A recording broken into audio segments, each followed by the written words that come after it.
වෙන්නේ සංබුදු අසිරිය ලොව පළවන්නේ තේරුම් ගත් දේය ලොවට කියනවා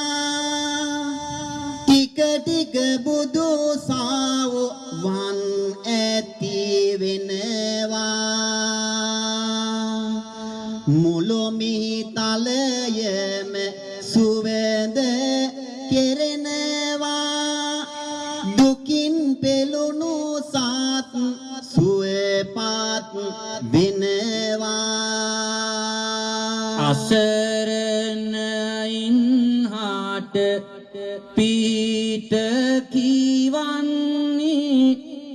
දුකින් පෙළෙන්නන් නෑ දුක දන්නේ තිලොව පියාණන්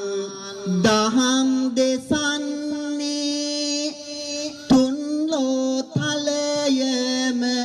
සුවපත් වන්නේ